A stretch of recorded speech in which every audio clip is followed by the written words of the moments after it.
Hey, what's up guys? Welcome to another episode of Exaggeration with your boy Tama Singh, the host here, man. I love doing this, right? We just came off episode 1. Thanks to everyone that watched that, who commented about it. I love reading those comments. I'm going to try and do these every Tuesdays and Thursdays, keep up the consistency, and hopefully it's entertaining and you guys learn a few things. So yeah, how did last episode go? Let me know in the comments, what's the lighting like in here? Am I too dark? Am I sucking up all the light in this room? Do I have to install floodlights so you guys can see my face? Also, someone told me that the audio wasn't as good as it could be. I told her to get some hearing aids, okay, woman? That was my girlfriend that told me that, but yeah. Anyway, I just want to kickstart this episode around about the whole podcast scene. So I don't know if you guys have seen in the news or the media, but there's a humongous transaction deal that just went around yesterday. $100 million for Joe Rogan. So if you guys don't know who Joe Rogan is, he's pretty much been around for 20 years. He was a host on Fear Factor. He tried to fight some dude. And then all of a sudden they start going at it, and I was like, all right, I gotta break this up because Joe's gonna kill him. I saw him when I was like 12 years old. I was like, that dude's the man. He ended up becoming one of the biggest commentators in sports history. He he's doing the UFC. So he's huge in the male demographic. To girls, he just looks like some bald dude on steroids, right? That may be the case. But now they're all gonna know who he is because he's in the 100 Mil Club. You know what I mean? So he spent 10 years of his life doing 1,700 podcasts. Like, this ain't no overnight success for this guy. This dude literally hustled. And he does them like 5 or 6 days a week. 1,700 podcasts. But anyway, well done to him. And you guys might be thinking, $100 million for one dude? Why does he deserve $100 million to sell his licensing rights for 2 to 3 years? And the reason is, guys, when you've got a big Silicon Valley company that's worth fucking in the tens of billions, 100 million to them is nothing, right? And the cool thing about it when you look into the numbers is that Spotify actually made $5 billion in 2 days after announcing this deal when their stock shot up. Why did their stock shot up? Because they knew that they were pulling so much viewers, eyeballs, fans from YouTube, and Apple and whatever to Spotify exclusively. So Apple lost a bit there, Google, whatever, and Spotify earned $5 billion of stock in the last 2 days. So that was an awesome deal. And it just shows, man, a lot of content creators out there, they're going to strive for that. Well, fuck, you got to have patience for 10 years. But well done to Joe, I got to say, man. That's pretty awesome. Yeah, anyway, second thing I want to talk about real quick here as well. Yesterday was it could have been a pretty rough day. I was driving home and there was this fucking, a whole bunch of people in the middle of the road. Definitely, like, an accident's happened. And I saw this little black hairy thing and I was like, oh my god, that was like a kid. Holy shit. And it turned out to be a dog, a black Labrador. I was like, oh my god, it's even worse. So I went up and I was like, fucking just got out of my car. I was like, oh my god, what's happening here? Black lab lying on the ground. It turned out it was all good, right? So don't get sad here on the story. Back legs were a bit busted open, cut up. I was just lying there and I was like, oh my god, what happened? They go, this 18-year-old girl, real young, she's like, I hit it. And I was like, oh shit. And there's like 4 or 5 people trying to help her. One other woman was like, should we get it off the road? We don't know if we should lift it or not. So I was like, fuck, I don't know, I'm not a doctor, okay? But we all tried to scoop it up and we put it in this lady's car, right?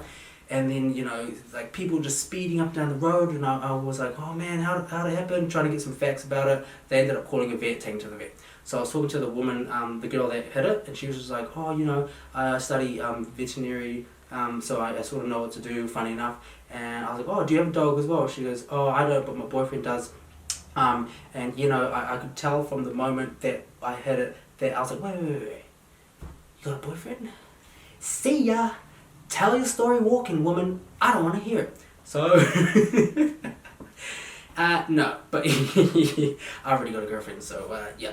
Anyway, the dog turned out to be all good, and I've got a picture on it that I'll share on my Instagram, so you guys follow me there at Tamasingh.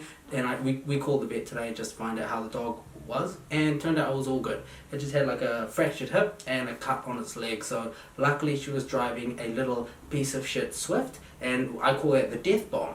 Because they are so small, so tiny, but luckily when you hit things, children or animals, chances are they're going to survive. But if you get hit when you're in them by anything, a falling tree branch, you're probably going to die. So upgrade yourself, guys. Get the 4-wheelers, get the Land Rovers if you can afford them, alright? So that was could have been a rough day, but turned out to be all good, right?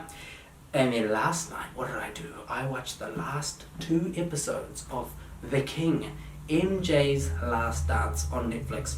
Amazing. It's a 10-part series. Everyone should watch it. I talked about it in my last episode. I don't want to mince too much about MJ, but he's the GOAT. He's a god. It just shows... I finished episode 10 and I was just like, I want his sperm for my kids. Only thing that came to my mind. I want his sperm in my partner. That's just how good he is, okay? Well worth the watch.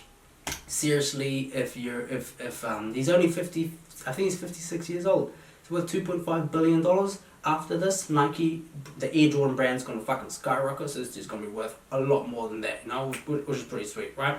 Yeah, so I just want to ask you guys, what do you guys want me to discuss, talk about? I'm here to research things that you guys might not know, and then try and explain it to you guys, you know, in an entertaining way, but also with the actual facts there, because you know, it's really cool to actually learn shit, especially when you're young, growing up. So at least you guys can say, yeah, that Tama dude, he taught me how to do this. And it's like, well, it's actually the red wire if you want to hot wire a car, kids, not the blue one. And yeah. Oh, do you know what's funny as well? When I sit back and I edit these and I watch, I know there's certain words that I say a lot. One of them is obviously. And it's like, bro, you can't say obviously a lot because the shit that I'm saying isn't obvious, and I'm saying obviously. You know, I'm like, oh guys, obviously, I'm wearing red socks, you know, and you can't say obviously, you know, because I'm saying obviously stuff that you guys don't know. And I'm like, yeah, obviously. I hate when people say that when I'm talking to them in real life. They're just like, oh yeah, obviously, blah blah blah. And it's like, no, I don't know. I just met you. You know, you shouldn't have hit that dog. But yeah. So yeah, let me know in the comments, guys, what you guys want to talk about, and I'll research them. I want to get back and doing some skits as well. So waiting for the boys to jump on that wagon. You guys probably know I made skits with James and Buster, a few of my other mates as well. So yeah, winter is a bitch. It's terrible to film or do anything in because it's raining and it's cold all the time in New Zealand. And you know, you don't want to go out and get the Rona, you know? So yeah. That's pretty much the wrap up, guys. Real quick one today.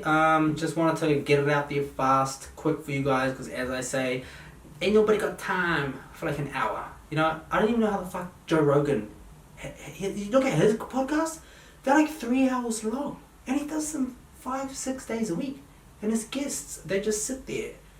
It's like, I don't know how they have the fucking patience. I don't really have the patience to watch them. You know, the only ones that I've actually watched full on is like Elon Musk's. First one was good. The second one's like, you know, he had a kid now, so he's a bit more boring now. But yeah.